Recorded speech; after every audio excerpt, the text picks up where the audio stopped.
Hello every one, it's me Chandru. ആണ് ഇന്നത്തെ വീഡിയോയിൽ നമ്മൾ ഡിസ്കസ് ചെയ്യാൻ പോകുന്ന ക്ലാസ് 10 ഹിന്ദി അല്ലെങ്കിൽ SLC ഹിന്ദിയിൽ ഈ വർഷം ഏതൊക്കെ ചാപ്റ്റേഴ്സ് നമുക്ക് പഠിക്കാനുണ്ട്, അതുപോലെ തന്നെ അതിൽ നിന്ന് സാധാരണ വരുന്ന ക്വസ്റ്റ്യൻസ് എന്തൊക്കെയാണ്. അപ്പോൾ അങ്ങനെയുള്ള കുറച്ച് ജനറൽ കാര്യങ്ങളാണ് നമ്മൾ ഈ ഒരു വീഡിയോയിൽ ഡിസ്കസ് ചെയ്യാനായിട്ട് പോകുന്നത്. കാരണം ഇതെന്താണ്, ഇതൊരു ഇൻട്രൊഡക്ഷൻ വീഡിയോ ആണ്. അപ്പോൾ നമ്മൾ ക്ലാസ് സ്റ്റാർട്ട് ചെയ്യുന്നതിന് തൊട്ട് മുമ്പുള്ള ഒരു ഇൻട്രൊഡക്ഷൻ വീഡിയോ ആണ്.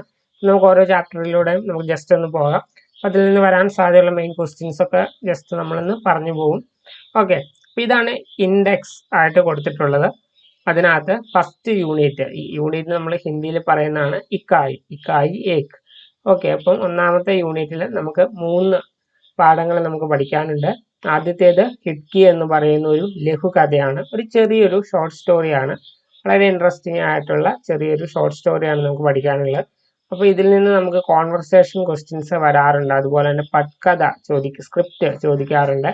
ഇതൊക്കെയാണ് മെയിൻ ആയിട്ട് വരുന്നത്. പിന്നെ 1 വേർഡ് മൾട്ടിപ്പിൾ ചോയ്സ് ക്വസ്റ്റ്യൻസ് ഒക്കെ ഈ പാഠത്തിൽ നിന്ന് വരാറുണ്ട്. ഇനി ഇതിന് ശേഷം നമുക്ക് പഠിക്കാനുള്ളത് സിന്ദഗി കാ സഫർ എന്ന് പറയുന്ന ഹൈക്യു ആണ്. ഹൈക്യു എന്ന് പറഞ്ഞു കഴിഞ്ഞാൽ ഒരു ജപ്പാനീസ് ശൈലിയിൽ എഴുതിയ 3 വരികൾ വരുന്ന ചെറിയ കവിതയ്ക്കാണ് നമ്മൾ ഹൈക്യു എന്ന് പറയുന്നത്. ഓക്കെ, അപ്പോൾ അതുപോലെ ഒരു 3 ഹൈക്യൂകൾ നമുക്ക് 3 പേരുടെ ഹൈക്യൂകൾ നമുക്ക് പഠിക്കാനുണ്ട്. അപ്പോൾ ഇത് ആരാണ് എഴുതിയതെന്നൊക്കെ നമുക്ക് എളുപ്പത്തിൽ ഓർത്തിരിക്കണം. അതിനുള്ള ട്രിക്സ് ഒക്കെ നമ്മൾ അത് ഡിസ്കസ് ചെയ്യുന്ന സമയത്ത് നമുക്ക് നോക്കാം. ഇനി അടുത്തതാണ് റെയിൻ ബസേരേമ. ഓക്കെ, റെയിൻ ബസേരേമ എന്ന് പറയുന്ന ഒരു യാത്രാവൃത്താണ് അല്ലെങ്കിൽ ഒരു യാത്രാ വിവരണമാണ്. ഓക്കെ, ഇത് വളരെ സിമ്പിളായിട്ട് നമുക്കൊരു സ്റ്റോറി പോലെ കേട്ടിരിക്കാവുന്ന അല്ലെങ്കിൽ പഠിക്കാവുന്ന ഒരു പാഠമാണ്. ഇതിൽ നിന്നും ഈ പറഞ്ഞ പോലെ തന്നെ കോൺവെർസേഷൻ സ്ക്രിപ്റ്റ് ഒക്കെ ഇതിൽ നിന്ന് ചോദിക്കാറുണ്ട്.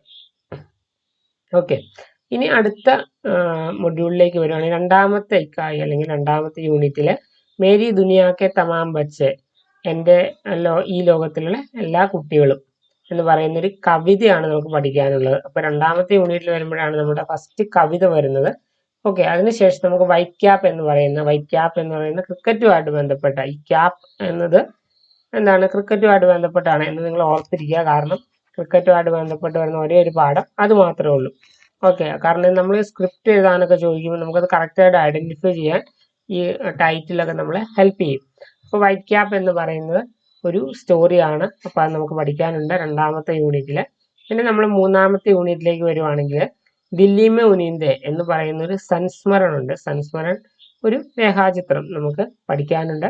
അതുപോലെ തന്നെ അതായത് ഒരു ദില്ലിയിലെ ഒരു ദിവസം നടക്കുന്ന കുറച്ച് കാര്യങ്ങളാണ് നമുക്ക് അതിനകത്തുള്ളത്.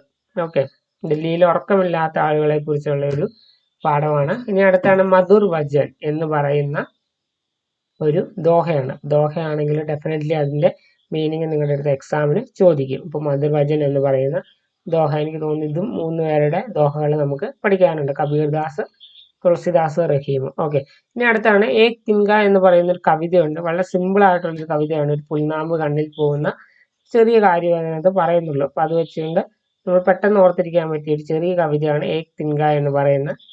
ഓക്കെ, ഇനി അടുത്ത് നമ്മൾ നാലാമത്തെ യൂണിറ്റിലേക്ക് വരുവാണെങ്കിൽ ഗലീലിയോ എന്ന് പറഞ്ഞൊരു ലേഖ നമുക്ക് പഠിക്കാനുണ്ട്. ഓക്കെ, ഗലീലിയോ എന്ന് പറയുന്ന ഒരു ലേഖനമാണ്. പക്ഷെ നമുക്കത് സ്റ്റോറി പോലെ കേട്ടിരിക്കാവുന്ന ഒരു ലേഖനമാണിത്. അപ്പോൾ അത് നമുക്ക് പഠിക്കാനുണ്ട്. ഇനി അടുത്താണ് പൈതൽ ചൽത്താ ഹുവ ആദ്മി. പൈതൽ ചൽത്താ ഹുവ ആദ്മി എന്ന് വെച്ച് കഴിഞ്ഞാൽ കാൽനടയായിട്ട് പോകുന്ന ആളുകളെ കുറിച്ച് പറഞ്ഞിട്ടുള്ള ഒരു കവിതയാണ്.